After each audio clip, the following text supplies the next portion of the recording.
right, people, I need a go, no-go for the Geek News Central podcast. Digital archive recorders. We're go fly. Microphone. We're go fly. Video feed. Go. Web browser. Go. RSS data stream aggregator. Go fly. Interflux Toddism suppressor. All right, I'm confused. Host readiness check. Welcome to the show. Welcome to the show.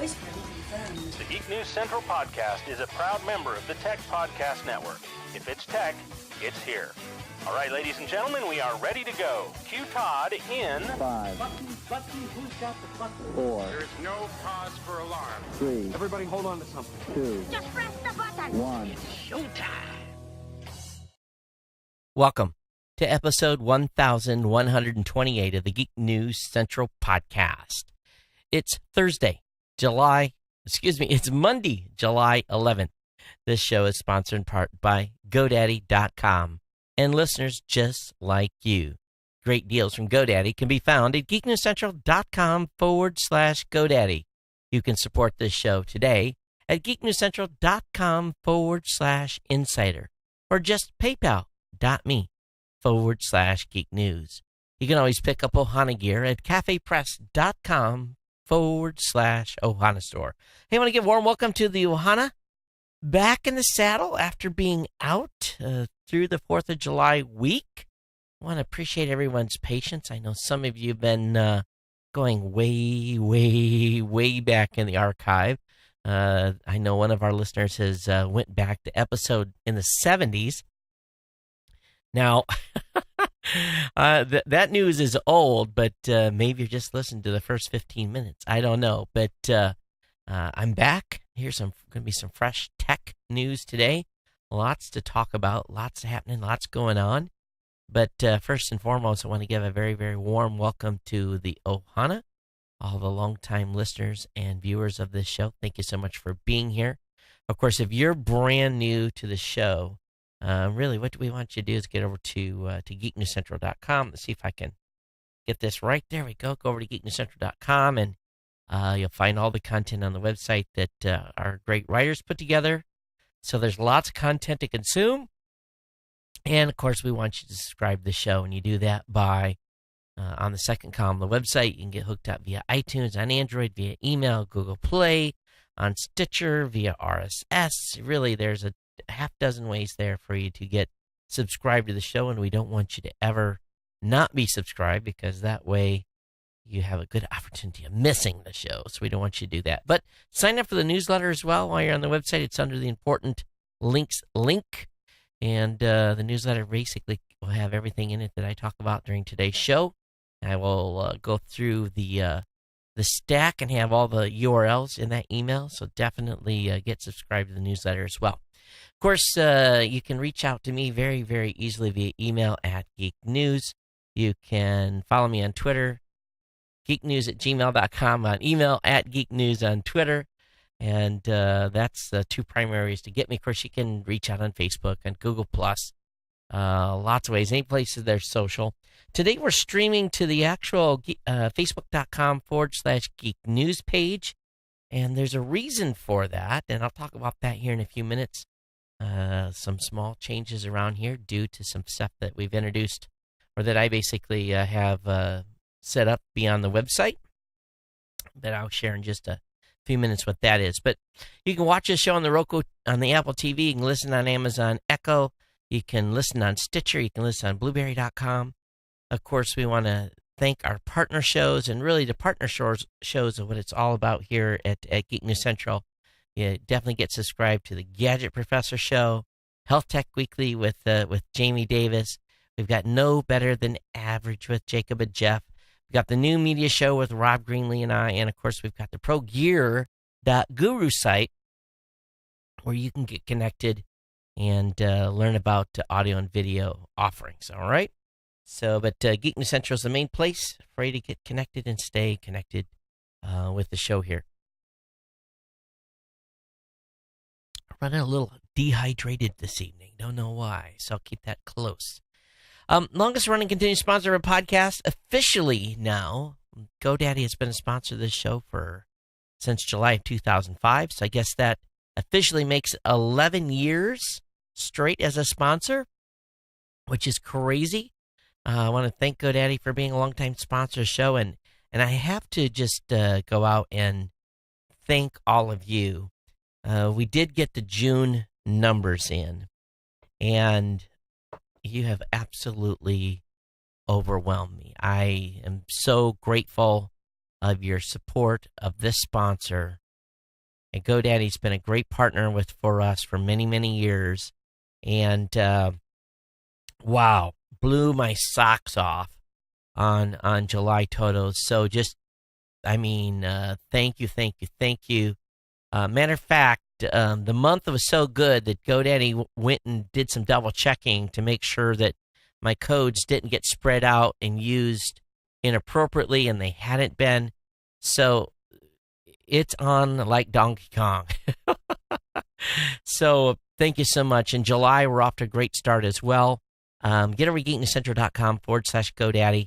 And really on that page, you're going to find discounts, whether it be 30% off on a new product purchase, whether it be getit.com for 99 cents, whether pick one of those 3 hosting options, whether it be a website builder, economy hosting, or a managed WordPress site, all for $1 a month for the first 12 months with a free domain. All those codes are on the website. All you got to do is go over there again to geeknewscentral.com/GoDaddy. Click on the link on the spreadsheet, and I'll take you to the GoDaddy site and lock in that price. And again, for all of you that picked up a product or service last month, thank you so much. Thank you so much. Definitely appreciate it. Wow, that's all I can say. And 2 thumbs up to this audience. And really, thank you. All right, let's just kind of get caught up just a little bit about what's been happening, and then we'll get into the show pretty quick tonight. I flew out of here. What date was it? I guess Friday the 1st of July. Got into Chicago early on the 2nd. Showed up to Hertz to get my car, and my name wasn't on the board, and spent a lot longer at Hertz than I expected. It wasn't a grab my car and go moment, so they set me behind about an hour, and I wasn't at that time in the morning at 5:30 a.m. I was pissy, to say the least. But I was able to get on the road, got out of Chicago, got on the toll road, made pretty good time, got into Michigan, and the first stop, my sister texts me, and she says, meet us at Shelton's. And for those of you that live in the Midwest, maybe you know about Shelton's. Shelton's is a fireworks company, and they have an amazing, I've never been into this place before. They said, we'll meet you at 10. And of course, my sister and my brother-in-law and the kids, they all grabbed shopping carts. And we set budgets. There was another family there, but when we rolled out of there, we had bought so many fireworks that the store gave us like 5 or 6 bonus finale products. And that was the most fireworks I've ever seen in 2 vehicles. And we started shooting fireworks on the 2nd. We shot fireworks on the 3rd. And we shot fireworks on the 4th of July. It was, oh my goodness, crazy. Mortars, you name it, the whole thing. And I had a great time. And the kids had a rip-roaring time, which was good too. Neighbors did. The families that were over. So it was totally awesome. So wrap that up, and then I had to get prepared for Podcast Movement. So Monday, or was it? Yeah, Tuesday. Yeah, Monday was the 4th. And then Tuesday, I rolled out of Michigan, heading back to Chicago. Got into Chicago about 1 o'clock. Met up with my team. We just kind of did some planning and took it easy. And then the morning of the 6th, we started off with a workshop. We had about 20 people in a Raw Voice Blueberry workshop for about 3 hours. And then at noon on the 6th, I went right into a IAB audio committee meeting. That lasted 3 hours. Came out of that. Just one sequence after another, dinner, award ceremony. It was just on and on and on. 7th and 8th were the conference. So very, very busy. My mom brought Chris to me on Sunday about noon. Of course, he had been in Michigan the entire month of June, and then, of course, right into that early July. And then I put him in the hotel room and said, okay, see you in about 3 hours. And then basically him and I flew home on Saturday. So we've been back just a little over a day and a half, or 2 days, I guess, now. So that kind of catches up what's going on. But we made some major announcements. Facebook Instant Articles has been approved. So what I want you guys to do, this is something new. On your mobile device, now on your mobile, you're going to go over to facebook.com/Geek News. And that's where a lot of the news for the site is going to be replicated here, especially show information. So if you're on Facebook and want to get caught up, what's going to happen now is that you're going to get to experience a new way to enjoy Geek News Central on Facebook with Facebook Instant Articles. And it only works on the actual page at facebook.com/Geek News on a mobile device. That would be a iPhone, Android, not an iPad. When you click the links, you'd come back to Geek News Central on those type of devices and the desktop. But on a small mobile device, Instant Articles basically loads the articles along with the player much quicker than what you would see otherwise. So just give it a try. People at Podcast Movement fell in love with it. We're doing some experiments tonight after the show to see how long it takes Facebook to pick up the article, how long it takes it to turn it into an instant article. We think it would be pretty fast, but only time will tell once we watch and see what happens tonight after I publish the show. So that's going on. Of course, PowerPress Sites is off to a raging start over at Blueberry. And so we're really excited about what happened. Met with a lot of great people at the show. So it turned into a really nice event. Very, very happy with the turnout. And, of course, we will find out how many new customers we gain from the event itself. So let me go ahead here and get into the tech.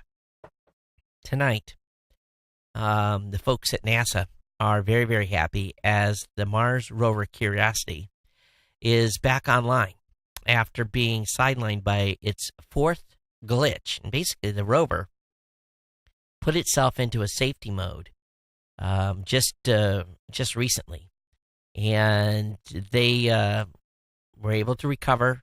And Curiosity is back up and doing what it's supposed to do and running fine. So they were able to recover, be able to continue with science with the device. But when these spacecraft go into safe mode, and even though this happened just a few days before the 4th of July, they go into panic because they have to go through a whole set of processes to essentially reboot the machine, reboot the rover and get it back online and talking home to mom and so forth. But they were able to, just a week later, or actually a week and 2 days, get the Curiosity back up and running and able to essentially get back to science. So good news on that part. Well, at the same time, here in Hawaii, a telescope has spotted a new dwarf planet beyond Neptune. And this is kind of interesting. Just beyond Neptune lies a ring of small icy worlds that offer insight into the formation of our solar system. And scientists using the Canada-France-Hawaii telescope on Mauna Kea discovered, again, this new dwarf planet in the region that rivals Pluto and Eris in visibility. It's called RR245. In this case, size matters. Many of the worlds in the farthest reaches of the solar system are too small and dull for Earthbound scientists to study. And basically, when it comes to post-Neptune dwarf planets, the bigger and brighter, the better. So they're very, very excited about this. This dwarf planet has a remarkably large orbit. It's at least twice as far from the sun as Neptune is, and it's more than 120 times farther than Earth's orbit, while RR245 is more visible than other worlds beyond Neptune. Exact size is unknown, so its exact path around the sun is still a little bit up in the air, but it takes 700 years for RR245 to complete its orbit. So, and they've only been monitoring it for about a year. So that gives you a little indication here how far out this bad boy is. So 700 years to make one revolution around the sun with this new dwarf planet. All right, little tech news here before I get into the topic of the day. Mega Upload is promising a relaunch with original database on January 1st of 2017. He's made some promises in the past, but he's saying, Kim.com is saying that he's coming back to life. And the date is significant. It's 5 years. 5 years after the raid on and the original shutdown of Mega Upload. So I don't know how he was able to retain the database, original user database, but apparently he does have some of that. But that's the promise, that they're going to go live with that thing in 2017. Probably need some cash. Probably that's what's going on. Well, on July 5th, some really crazy news happened. The U.S. Ninth Court of Appeals issued an opinion, and this is bad. This is very, very bad for all of us, and it's actually, this particular ruling is not getting a lot of positive headlines. So starting now, sharing your Netflix password, yes, just sharing the password, voluntarily sharing the password, is now a federal crime. And if you do so, oh, that's a nice commercial. And let me turn the speaker down, so if that happens again, we won't hear it. So the U.S. Ninth Court of Appeals issued an opinion which found in part sharing passwords is essentially illegal. And it's a crime prosecutable under the Computer Fraud and Abuse Act, CFAA. The decision, according to a dissenting opinion on the case, makes millions of people who share passwords like Netflix and HBO Go unwitting federal criminals. The decision came in a case of David Nocell, an employee of an executive search or headhunter firm called Korn/Ferry International. Nozzle left the firm in 2004 after being denied a promotion. Though he stayed on for a year as a contractor, he was simultaneously preparing to launch a competing search firm, along with several co-conspirators, though all of their computer access was revoked at Korn Ferry.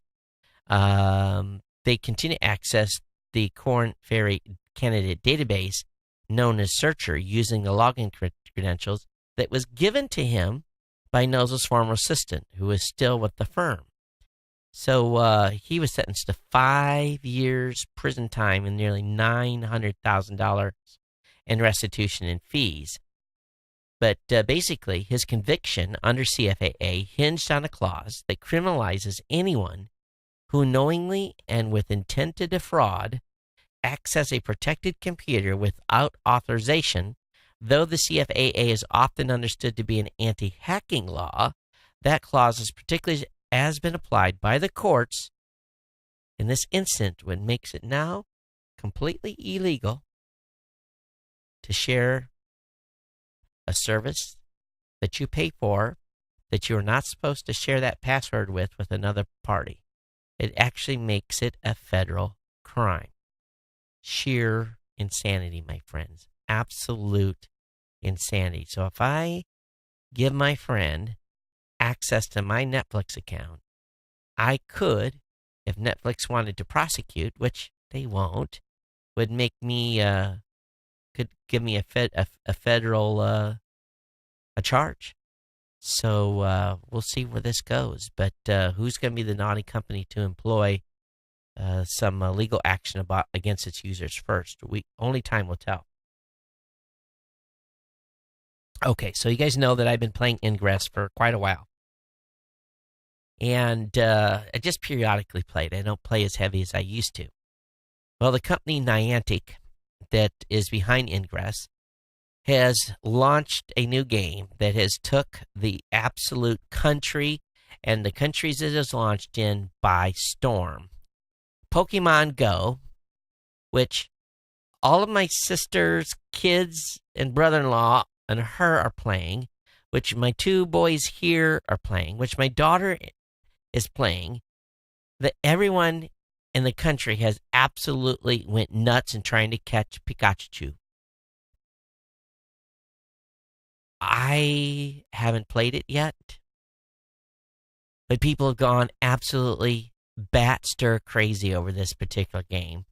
And it's went about as viral as it can go, because literally today there was as much news about this game as there was like a big Apple announcement. I mean, it was everywhere. Every major news you name it, everyone was talking about this thing. So I know you're all playing already. The majority of you have to be, based upon the numbers this thing has pulled in. It's like in like the top 5 installed apps right now on both Android and iOS. So it's went huge. So there's 5 things you need to do if you're going to play Pokemon Go. You're going to try to catch a Pikachu, and I'm probably pronouncing that wrong. Map out your local Pokestops. Now here's the key. You can load Ingress, and it'll show you where all the portals are. And the portals are the same locations as the gyms. Okay, I don't know very much about it, but the gyms are in the same places as the Ingress portals. Okay. And you can map out your local Pokestops, and ingress.com/Intel is a place where you can find all of the Pokestops. Okay. One thing you have to learn how to do in the game is throw curveballs. You got to find some local players to team up with, and I think there's like 3 teams that you can choose from. Choose wisely, and you need to level up. So you have to basically do a bunch of tasks to level up, and that is one of the big things in Ingress too. So this thing is off to a huge running start. So I'm just going to cover some of the news that's been going on. Those zealots that those very nasty church people over at Westboro Baptist Church. These are the folks that protest servicemen's funerals and a variety of, they're not very nice people, but they've been trolled because their church was a gym in the game. And so there's been some interesting things that have been done with that particular portal. And, of course, they responded with a press release. And anyway, so I'll have that link up in the show notes. But, of course, there's the history behind Pokemon Go, and talks about Niantic CEO John Hanke, who is behind both games, Ingress and Pokemon Go, of course, in partnership with Pokemon. There's and it does have the game has a lot of similarity to Ingress in some of the things you do, but at the same time, it's a little bit different. People have gotten so crazy here already, and these are things people are doing in Ingress, is that they're learning how to cheat. And here's what I'm going to warn you that are playing this game. They have gotten very good because of the level of cheating that was going on in Ingress, where people were faking GPS locations and a variety of things. If you're doing that to play Pokemon Go, your account will get suspended. So don't be spoofing the GPS location of your phone, a variety of different things. But one guy, he flew his drone around his community and somehow remote accessed his mobile device and was able to play via his laptop. So this guy got hardcore, and he went flying over areas in order to play instead of walking around. So I'm thinking, okay, you really can't go that far, dude. But he's was using it to go play the game, which, I just like, really? You're going to go fly the drone and play Pokemon Go. The epitome of laziness. So get out there and play. Don't sit at your computer and try to work the system. But this is what people do in these types of games where you're actually required to get up and exercise a little bit. So anyway, we'll keep you advised on this. But that is what's happening. Now, there was a fake video or I believe, basically that an Uber driver was live streaming Pokemon Go this weekend when he said that he saw someone push a dead body out of a car. Turns out it was fake, and the driver has reportedly been fired from Uber. And again, a member of the local police believes it was a hoax, and it gets weirder from there. So a small-time YouTuber was streaming the game in Beaumont, Texas, and he went from 4,000 followers to 92,000. So I don't know if this little fake, someone got killed type of why he would do this, I don't know. But he got 92,000 followers out of it and got fired from Uber for apparently not following company policy and playing the game between rides, which appears Uber does not allow. But anyway, that someone dying because of Pokemon Go or someone seeing something happen has not actually happened. But one thing that did happen is a U.S. It looks like a U.S. military person took a break fighting ISIS and to catch a Pokemon called Squirtle. And this guy says, just caught my first Pokemon on the Mosul front line by Telescope Dash. Come challenge me to a Pokemon battle. Mortars are for, and I can't say what he says, beep. But apparently this guy is in the field and playing Pokemon Go while deployed. So don't know if it's true, but it's what's on the verge. Yeah. The Pokemon, it's insanity. There is safety concerns. Same thing with ingress. Please don't walk into a street and get hit by a car. Watch where you're walking. This Ingress is a game, and Pokemon Go is a game where you're going to be looking at your phone a lot and be aware of your surroundings. People are getting robbed. There are people that are going to Pokemon portal areas or whatever, the gyms that they call them, where there's concentrations of them, and in remote areas and robbing people. So Ingress has a lot of portals that are oftentimes in places where I'm like, nope, I'm not getting out of the car. I'm not walking over there. Not a smart thing to do. So just be aware that there's some of this activity going on. And also, a lot of these, again, all these portals have been set up originally with Ingress, and the gyms are now replicating those areas. Some of those portals are very inaccessible in places where they might even be closed, might be dangerous. So just be careful. It's like a scavenger hunt.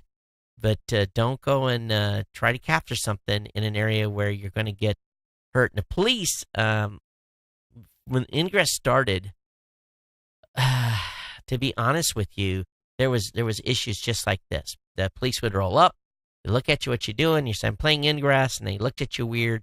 But then after a while, the word got out, and they kind of got used to people being in certain areas because oftentimes there is concentration of gyms and portals in around parks.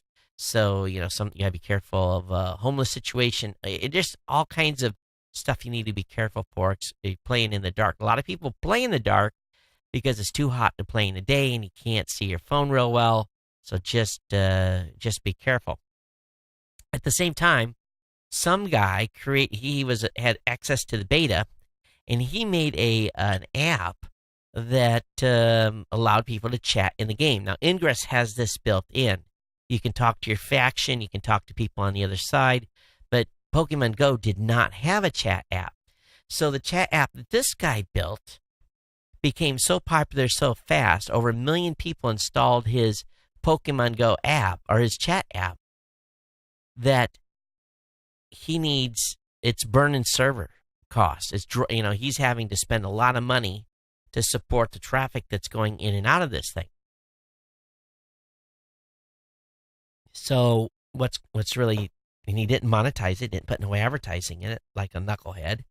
So he's trying to figure out now to keep this thing online, and he's reached out to get some help. But 1 million users in 5 days for the app. So yeah, he's got his hands full, and so if you're using that app, you may want to throw this guy a few bones. because it may not be around for a long time just because of the cost. At the same time, this is what we also see in Ingress.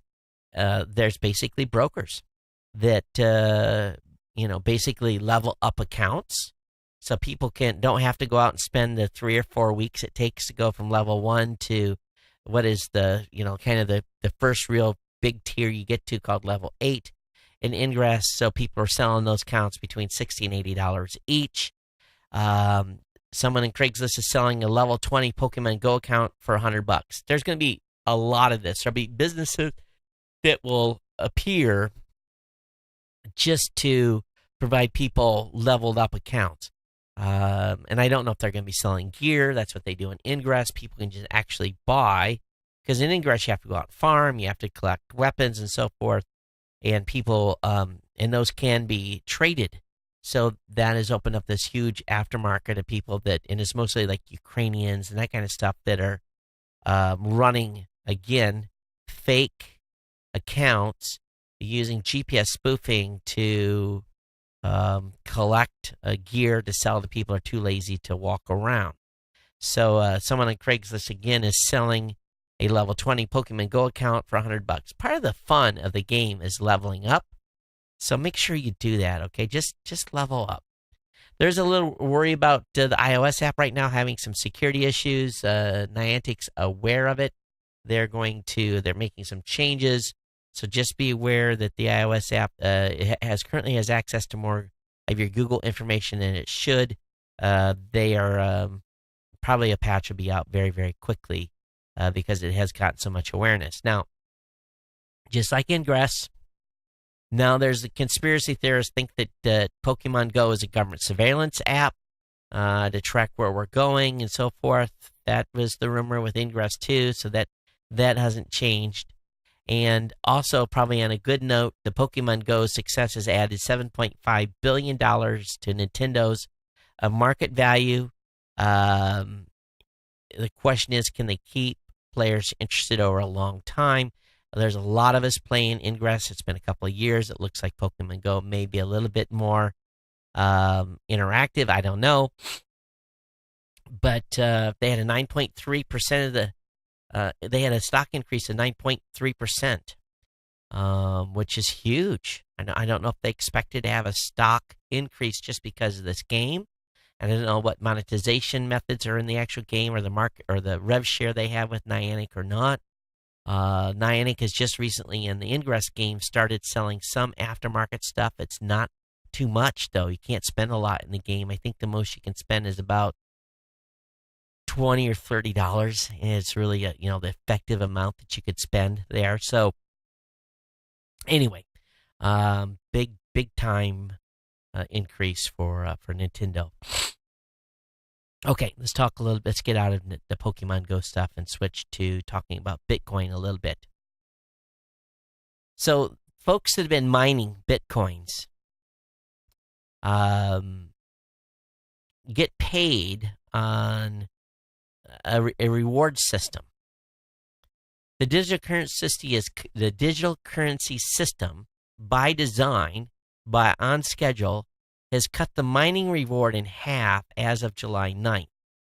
Where there were previously 25 Bitcoins, roughly $16,000 to be mined every 10 minutes, now you have to fight over 12.5. So the measure automatically kicks in every 4 years as part of an attempt to curb inflation that would come from both a growing number of miners and ever faster computers. So reducing the rewards could have some serious consequences for dedicated miners, as those folks have to work twice as hard to get the same money. Companies with not so efficient operations may have no choice but to restructure or even close up shop. GNC Miner, for instance, declared bankruptcy in May after warning about the impeding profit loss. Those miners most likely to survive are the ones that keep costs to a minimum through low power computers and minimal staff. So basically, the output level, the number of Bitcoins coming into the market, again, is being halved from 25 Bitcoins every 10 minutes to now 12.5. So a little harder to get your piece of the action and make money. The coders out there have got to be excited about this. You know, when we talk about code from many, many years ago, most people don't even care. But the source code for Apollo 11's guidance computer has been made available for a while. Google hosted it several years, for instance, but most people would not know how to find it or even search for it. As of this week, it almost is ridiculous easy. NASA intern Chris Gary has posted the entire Apollo guidance computer source code on GitHub, giving you a good peek at the software that NASA took to the moon. As a Reddit user points out, it's clear the developers had a mighty sense of humor. Line 666 of the lunar landing turns up a numero mysterio, and there's even a reference to the radio DJ Magnificent Montauk classic Burn Baby Burn. So anyway, you can, the fun part, Quartz notes that the posting on GitHub allows suggestions for changes, so programmers are making their share of space-themed jokes, including mentions of Apollo 13's bugs. The guidance code still isn't immediately useful if you're unless you're building a 1960s space program, but it is going to introduce folks to the software. I think this is pretty cool. So at least you can look at the history. All right. I got a bad case of dry mouth today. I'm going to run out of H2O before the show's over. Hey, if you work at IBM, well, they've scrapped loyal staffer gifts in favor of a congratulatory social page. So no more Mont Blanc pens for longtime staffers. So the powers that be at IBM have thrust forward an exceptionally mean redesign of the company's employee reward scheme. Gifts are to be scrapped for a social congratulatory page.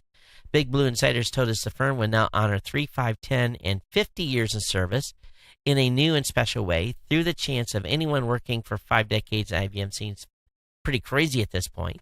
But details of the updated reward scheme introduced on July 1st were posted on the company intranet. To celebrate service milestones, we've created a social congratulatory page, and since it's about personalized and social experiences, you, other colleagues, friends, and family will play a big role in sharing congratulations. IBMers celebrating 25th anniversaries, known as quarter-century clubs, as well as 40th, 45th, and 5th anniversaries, and retirements will be honored with a celebratory event. They actually buy them dinner. Everyone else gets basically stuff announced on the social page. So IBMers who don't have a burden of carrying a gift home, they will just get this, congratulations on the web page. What did I get for 24 years in the Navy? Some pretty cool things. I got a shadow box, a plaque, some cool stuff like that. But I didn't get anything at any intervals. I guess the Navy every 4 years gave me a good conduct medal, and in lieu of first, second, third, fourth, fifth, sixth award, being a good boy, not getting in trouble, I got you get another increment of a good conduct. I think that's what I got. I don't know. What do your companies do at anniversaries, 5, 10, 15, 20? What are the companies you're working for? What do they do? What do they give you? Anything? There's an iPhone 7, another leak. Talking about a bigger camera. And let me bring this up for those of you that are watching. And the camera does look massively bigger. So if this is really the new iPhone 7, then they've got something special in mind for us when they update that. So I don't know. This could be a fake picture too. Photoshop is pretty good these days. All right, Samsung's 4 terabyte SSD is built to replace your hard drive. I'm a big fan of the Samsung 850 EVOs. They're great drives. This one, though, is going to set you back a whopping $1,500. But one thing I want to talk to you guys just a little bit about SSDs. I have had great luck. I've had great luck with solid-state drives and basically not failing. lasting a lot longer than spinners ever would. So even though this seems like a lot, $1,500 for a 4 terabyte drive, it technically could go from machine to machine to machine to machine. So it might be a great buy. Something that would last a long, long, long time. But I think what it's going to take is if they could get that thing down to about $1,000, it would make me really think about jumping the gun and buying one of these. The speed increase alone, just the read-write speed of this thing is amazing. So that's something to think about. But 4 terabyte drive again from the Samsung. It's an 850 series, 1,500 shimoles. There's a company called Berlin, BRILLEN.de, and they just raised $49 million. And they're an eyewear maker. Now, they're not currently in the United States, but this company is largely in Europe, and it's a new way to buy glasses. Now, being one that wears glasses, and I know how much my glasses cost me typically every year, it gets a little frustrating. But still, buying glasses online is not the same as going and trying a pair on. I'm pretty picky, and I think most of us are, that we want to see how they look on our face. So they're starting to partner up with optometrists, and we'll have a variety of samples of their glasses in their stores. You can try them on to fit them, to get some idea on size and so forth. But their goal is to disrupt how glasses are made and sold. So pretty exciting stuff here. And they're not in the U.S. yet. I don't know if they're going to expand. But those of you then in Europe definitely want to check out Germany's Brillen, BRILLEN.de, is the company for their eyewear marketplace. And see if your optometrist carries them. In the UK, there's the big politics thing going on there, as well as here, of course, in the United States. But there's potentially going to be a new prime minister voted on or announced in the next couple of days, and this is very exciting. There's her name is Theresa, and there is another Theresa May. So there's two of these ladies. And so what's happening is that the very respected Teresa with an H versus the Teresa with an E.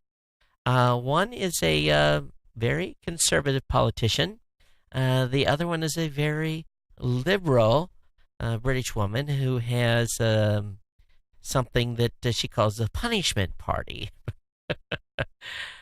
She works in the adult business, and her video is not safe for work. Just be very, very, very aware. She has it's a music video. It's called "Smack My Beep Beep," and so anyway, they've been getting the real Theresa May confused with the potential new prime minister, Theresa May. So I'm sure Brits are going to have a lot of fun with this one. The TE being the young lady that is working in the adult space, or a glamour dancer. That's maybe a better way to to describe her. But yes, that'll get all of you looking at both those Twitter accounts. All right, I've said this for years, and is advice my grandmother gave me, and it holds true, and I firmly believe this. My grandmother used to say, a kid has to eat 5 pounds of dirt by the time they're 5 years old, or they won't be right. Now, what she meant by that was that kids that are out playing, that are dirty, that are experiencing elements, typically don't end up with a bunch of allergy issues. I know that my mom let me run, get scrubby, and I have a little bit of allergy problems to a volcanic fog, but that's just about it from an allergy standpoint. But what they're finding out is kids who bite their nails and suck their thumbs develop fewer allergies. Well, if you think about it, hands are dirty, right? Very, very dirty hands. And kids that stick their hands in their mouth or suck their thumb are basically building up resistance to those types of things hands are exposed to. But this research published in the Journal of Pediatrics show that children with these habits are less likely to develop allergies to house dust, mites, rats, cats, dogs, and airborne fungi. It's further evidence in support of the so-called hygiene hypothesis, which suggests that child exposure to microbial organisms and other nasties alter the immune function, resulting in a decreased risk of developing allergies. Now, of course, they came back and said, well, we don't recommend these habits should be encouraged. There does appear to be a positive side. So, moms and even dads, kids get dirty, and unless it's totally gross, let them be dirty a little bit. All right? Please, I really think this, too much of this, in my house, we have essentially outlawed the antibacterial soap, or the gel. We take it in the car. That's about the only time we have. If we go to a restaurant, maybe once in a blue moon, we'll use it. But if there's water and actual soap available, that's what my kids wash their hands with. Not this microbiological pump stuff. I don't even allow it to be in the bathroom. It's not allowed. There's like the little ones in the car. That's it. And limited use. Now, I see a need for it, like at conventions, and I'm shaking 100 hands. That's the time that, use a little bit of it. But just for everyday stuff, I just don't think it's part of the problem. I really, really do. Some people may disagree, but again, my grandmother, God rest her soul, 5 pounds of dirt by the time they're 5, or they won't be right. Hey, MIT anonymity network promises to be more secure than Tor. So, as crucial as Tor's anonymity network can be, keeping your online activity private is not flawless over there. A motivated hacker can compromise legions of users. So MIT has developed an anonymity network called Riffle that promises to maintain privacy so long as at least one server is safe.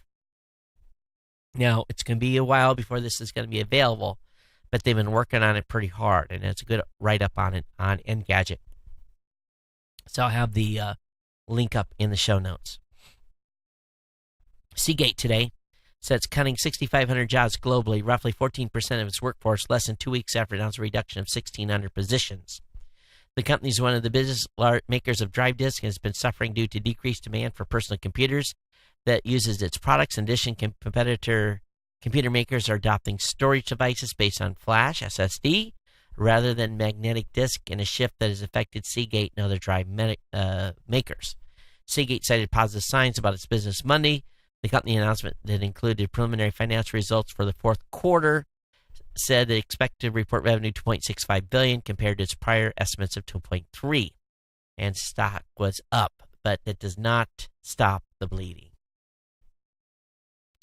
YouTube stars who shilled for Warner Brothers screwed up, and now the FTC has written an angry letter to Warner Brothers.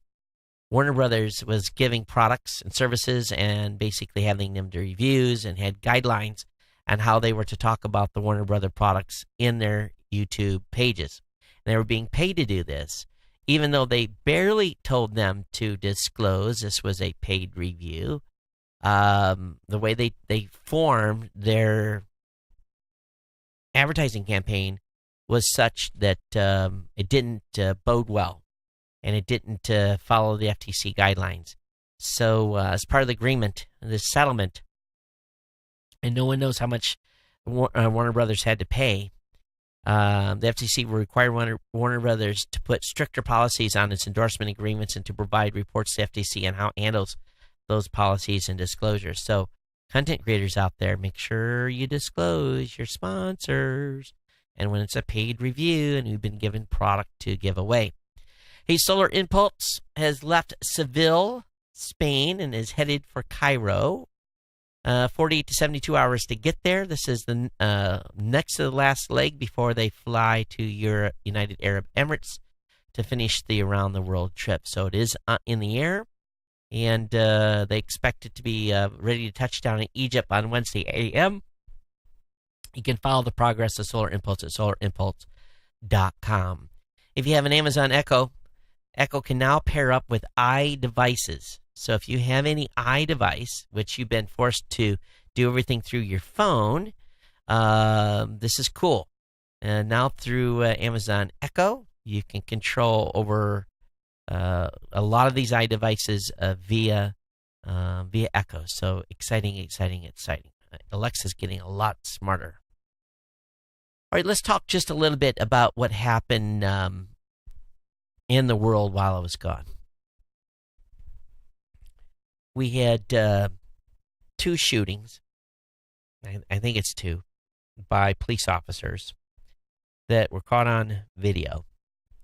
And I got to talking with folks at Podcast Movement, and I said, is it because we're all carrying cell phones in our pockets now that this stuff is being captured, whereas before it really never got outside of local news? And we kind of all had a tendency to agree to that. And then we talked about the police officers and transportation people that were killed and injured in Dallas by this single shooter. And we're talking about that as well. And when I got back to Hawaii, and because I'd been really not watching the news, I heard about it, saw it on Facebook. I kind of, got caught up a little bit, was on all the news sites reading about what had happened and transpired and what had happened in Dallas. And when I heard that they used a robot to detonate a pound of C4 in order to take this gunman out, I was just a little bit wowed by that. For the simple fact that if we think about military tactics, if you've got an active shooter or an active enemy combatant that is in a room, let's say the guy, and they're going to go in and clear the room. Common tactic is for the military guys to toss a grenade to either disable or kill the combatant in the room. So when they said that they used a pound of C4 on a robot to take the shooter out, that really, honestly, it set me back in my seat a little bit. Because I didn't think that they would go to that tactic. Now, there was a set of circumstances with this guy and what he said and what they found in his house while they were trying to negotiate him into surrendering and what he was saying and taunting and everything else. But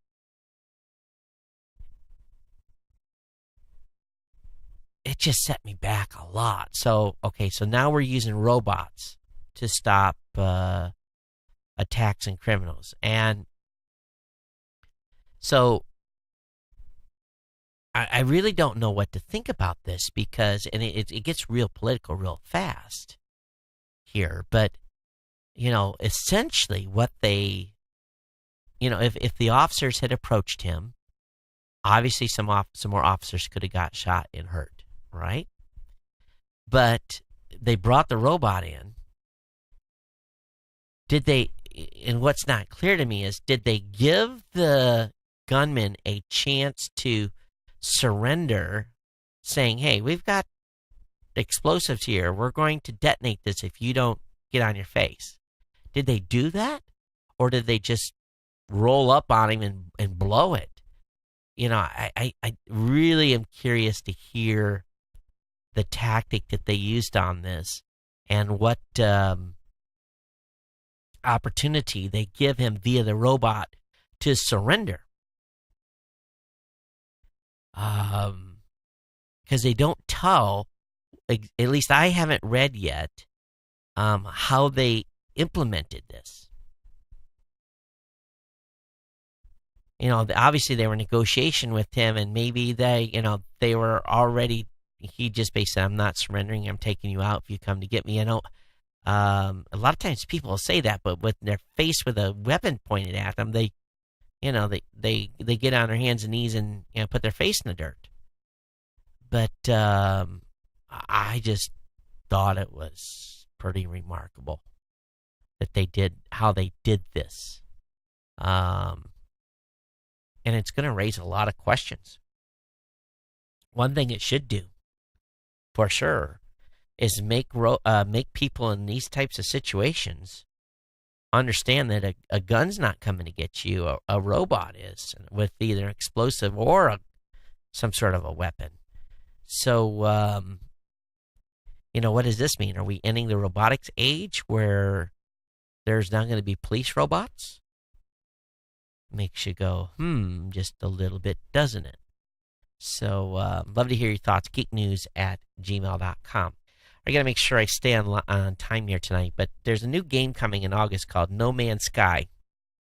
And I'm really interested in this particular game. Again, I'm not a gamer, but it sounds really interesting because there's 18 quintillion planets to basically explore on this particular game. And so if anybody's ever played this before, I'd like to hear your thoughts on this particular game and what its objectives are. Hey, H1B, one thing that I will say is when we were hunting for employees, for coders, we had a real tough time finding coders. And they're just such high demand. Computer science folks are. And sometimes the computer science candidates that are coming out of some of the colleges here in the United States are not that good a quality. And if you're trying to sign someone that basically can get up and running and you don't spend 2 years educating them, the ability to be able to hire someone outside of the United States could become very appealing, especially if you want them to work here. But, there's a big negative right now on H-1B workers, and there's also a very limited number of H-1B visas that are given every year. I think there's 65,000 with like 25,000 of them going towards, I got an ant walking on me. Do I have ants on my table? Obviously I do.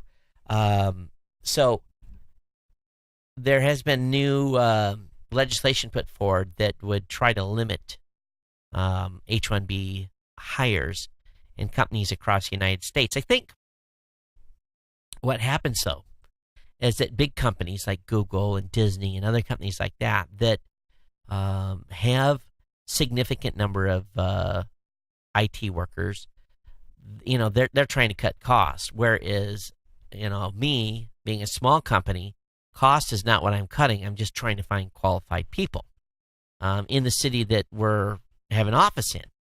And I think that's where there needs to be some differences, and looking for, if I can't hire, and I've tried to hire a U.S. citizen coming out of college with a computer science degree, if I've tried really hard and have proof that I can, I think small companies should be given a little bit different benefit of the doubt than big companies. But I think the goal and the way the mood is, and probably what will happen at some point, is H-1B visas will be cut. And for the majority of companies that are abusing the visa process, that's probably a good thing.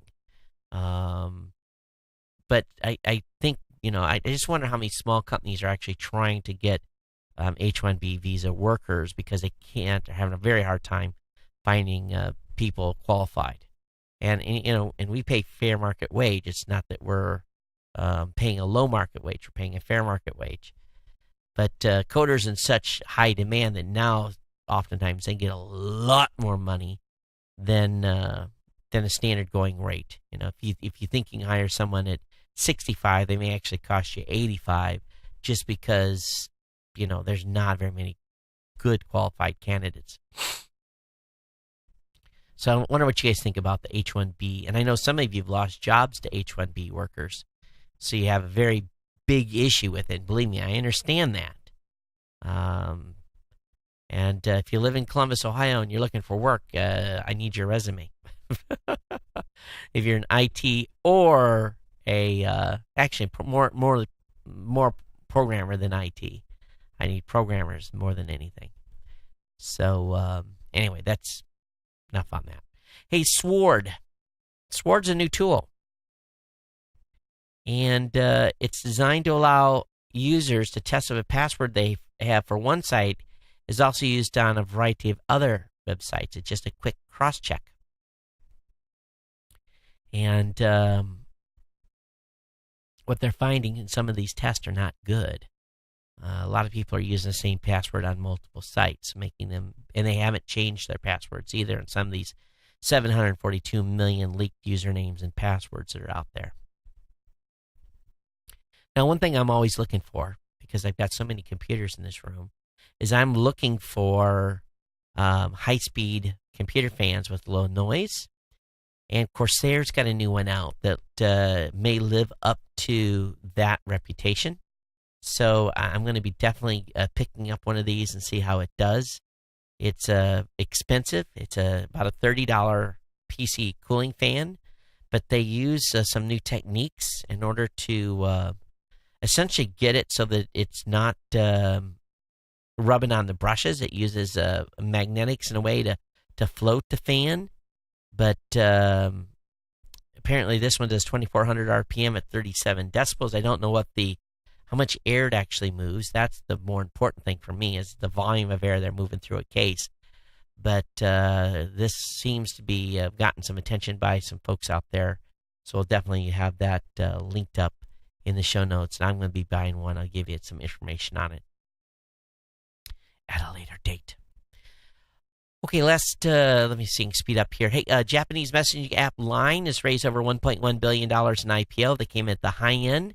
Shares priced at 3,300 yen each, or 32.84 per U.S. traded share money, on the top of the predicted range.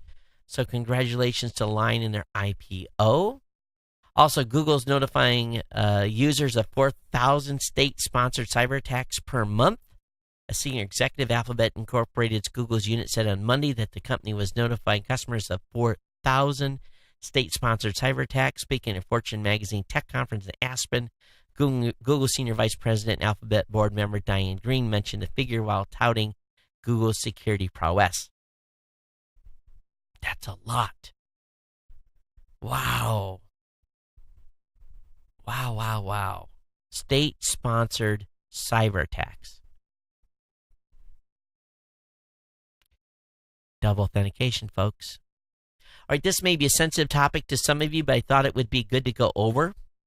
And if you follow my Facebook page, you will know what I thought about the Attorney General's announcement in the news about not prosecuting presidential candidate Hillary Clinton, basically allowing her to do what other folks have gone to jail for. And I gave a couple examples. Recently, a Navy sailor had mishandled classified and got, I believe, 11 years in prison for it. So, but what I find real interesting is that the polling says 56% of the folks, and this was a bipartisan polling number, were unhappy with the decision not to charge, where 35% approved of the decision. 57% are worried what happens if she becomes elected president. But what's more interesting, outcome of this issue challenged likelihood of supporting Clinton. So listen to this. Outcome of this issue changed likelihood of supporting Clinton. 58% made no difference. 28% said less likely. 10% said more likely. So I find it interesting that the majority of Americans disapprove the FBI's decision. But yet, people say it's not going to change their mind to vote for her. I think that's a pretty remarkable revelation. Now, it did fall a little bit on party lines. 9 in 10 Republicans disagree with the FBI's decision. Democrats obviously think very differently, but with less unanimity. About two-thirds approve of the decision not to charge Clinton and think the issue is unrelated to what she do as president, but 3 of 10 in Clinton's own party faithfully think she should have been charged. Further, as noted, political independents side more with Republicans on the issue, with roughly 6 in 10 saying the FBI was wrong and that the issue raises worries about Clinton as president. It's simple. Let's just be honest here. There's 2 classes of people. There's us and the politicians, the upper hierarchy politicians. There's the laws don't apply for the upper echelon. It's very, very obvious that the laws don't apply because you have military people who've done some of the same exact things in mishandling classified that, are going to jail for a long, long, long time. And they all have the same exact training. Hillary Clinton got the same training as the airman coming into the military who's going to get a clearance to get the same exact training on the handling and consequences of mishandling classified information. I'm thinking that she should have been charged. I don't care if she's running for president. What she did is obviously wrong. Now, some people are going to say, well, other people did it. It doesn't make it right either. But I bet you the next Secretary of State won't have a personal computer in their house. All right, Twitter's flip-flopping on issues of archiving deleted tweets by public verified figures. One of the strangest stories from the past year or so in the social media space was the saga PolitWops, the service that archives politicians and public officials' tweets that have since been deleted. PolitWops had operated for a time before Twitter killed it off, claiming it violated its terms of service. Twitter also claimed that the reason it had ended PolitWop's ability to operate was to protect the privacy of users. But Twitter suddenly allowed PolitWops to make its return, saying, we need to make sure we are serving all these organizations, developers, in the best way because that is what will make Twitter great. We need to listen, we need to learn, and we need to have this conversation with you. We want to start today. So they let the PolitWops site go up. At the same time, PostGhost, who is doing the same thing, has now been shut down over the same terms of service issue. PostGhost was launched last week, kept copies of tweets sent by verified users with more than 10,000 followers in Twitter's letter posted to PostGhost. The company said that recording deleted tweets is a violation of the service terms. PostGhost agreed to comply and shut down, but in a lengthy response argued that such users are public figures that should have had their tweets recorded. But yet, Twitter let if they're politicians, they let them show their deleted tweets, but they don't allow these verified people that PostGhost was. So it's like 2 sets of rules, 2 separate groups once again. But in this case, at least we get to see the tweets that were deleted by politicians that they said maybe when did a oops, I shouldn't have posted that, and have reduced it. Now, Amazon's second annual Prime Day of sales are kicking off tomorrow. I'm not participating. It was a big scam last year. I felt that it was like a clearance sale. You really couldn't buy anything. I tried all day to buy stuff on the Amazon Prime Day and never was able to buy a single thing. It just stuff was either went so fast or whatever. It was a proverbial loss of waste of time. So if anyone actually does buy something of value tomorrow on Prime Day, please email me and let you know. Maybe you'll be one of the lucky ones to get a 2016 Samsung 55-inch 4K Ultra HD Smart TV for $549. I think they're going to sell 3. Or you can get a Vizio soundbar for $199. I think they're selling 10. I'm exaggerating here, but that's what it feels like on their sale. I'm not doing it again, Amazon. Sorry. Hey, the SEC is probing Tesla for potential securities breach with autopilot fatality. We talked about on the last show on May 7th, a 40-year-old driver who fatally collided with a semi-truck that drove across the Florida highway ahead of a vehicle. Well, long story short is what Tesla did is that happened, but they never told the stockholders. They had a stock sale on May 16th, but didn't alert investors until after the sale. The SEC think that looks a bit hinky, and they're going to investigate. So essentially, accident happens. They talk to the National Highway Traffic Safety Administration about it on May 16th. But didn't alert its investors till after the $2 billion stock sale. Oh, that happened on May 18th and 19th. So NHTSA knew on 16th. They held the stock sale 18th, 19th, and then they announced the death afterwards. They actually announced the death on June 30th. So see if they get in trouble, see if they get a fine. I bet they will. There's another Tesla crash blamed on the car's autopilot. So it's actually this third one. They had one car that was on the Pennsylvania Tollway, flipped over, rolled around on its top because it hit the side rail or something, and another car hit an obstacle in the road, which tells me people are not looking out the window. They are, they're doing something else, and so cars are getting away from them. So that's 3 accidents. Lucky only 1 death so far. But the car that hit something in the road got pretty tore up. Hey, very exciting stuff here. Segway's inventor, who was basically introduced a advanced prosthetic arm, they went on sale.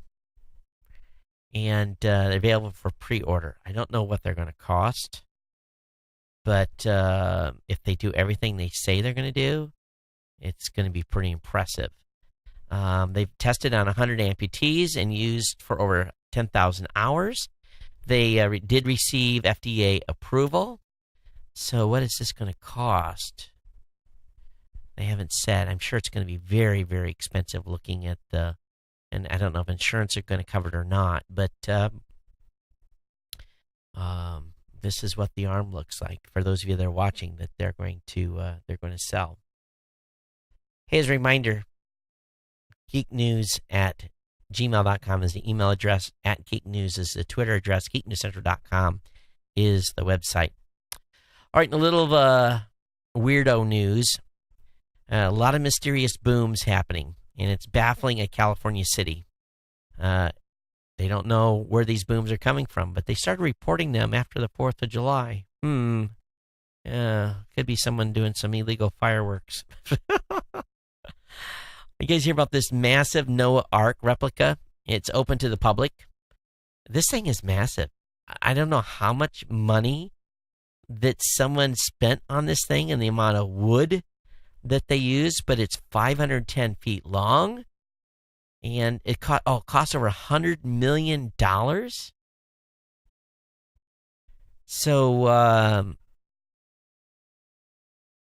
this is insane what they built. I mean, this guy, did he get the message that there's going to be a flood again? Because if he did, they're ready.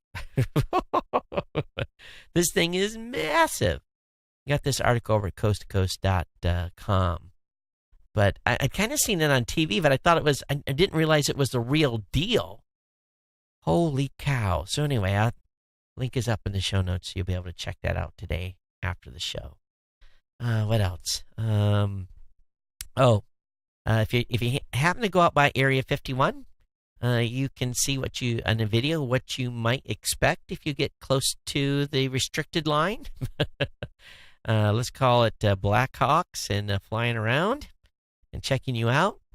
And finally today, something that was really cool that NASA put out was Juno, on its approach to Jupiter, was able to video or capture the moon circling Jupiter.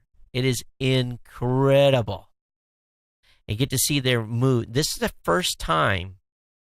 It's a time-lapse movie of Galilean satellites in motion about Jupiter. And it is really, really incredible. When you see this time-lapse video, you're absolutely going to be blown away. It's the first time we've ever been able to videotape and seeing the full motion of these satellite moons circling Jupiter. It's really awesome. That'll be my wrap-up for the show. Let me go ahead and look and see if I've got anything in the show notes tonight that have come in that you guys have sent in. Let me look here. GNC comments. Today is, oh boy, we haven't done a show in a while. Maybe this one.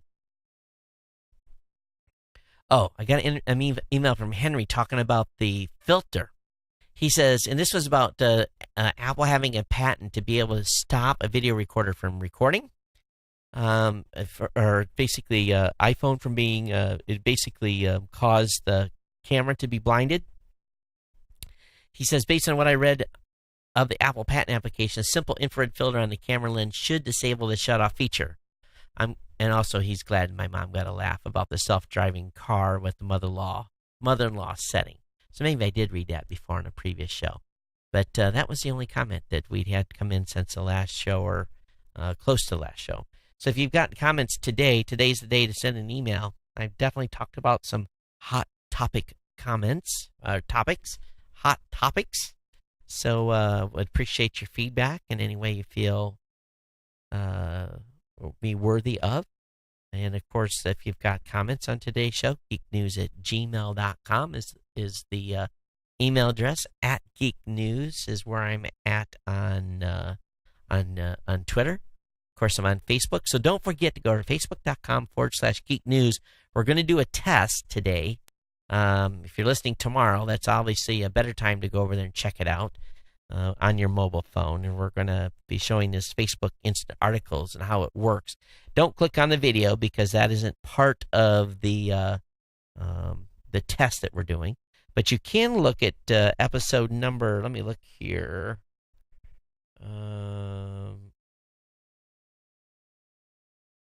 Post number 1127 from GNC 1127. Just look at that article. Click on the link that would bring you back to the website in your mobile device on Facebook, the Facebook app on the Geek News page. If you're not following the Geek News page, facebook.com/Geek News, and then come over and take a look at it. Just a cool little feature. We like it specifically because, number one, it puts our player right on the top of the page. So anyway, I'm going to wrap this thing. I'm already long. Thanks for being here. Thanks for listening. Again, geeknews@gmail.com. We'll see you on Thursday. No plans to go anywhere anytime soon, so we should be here with you the rest of the month of July. Again, thank you for your support of GoDaddy in June.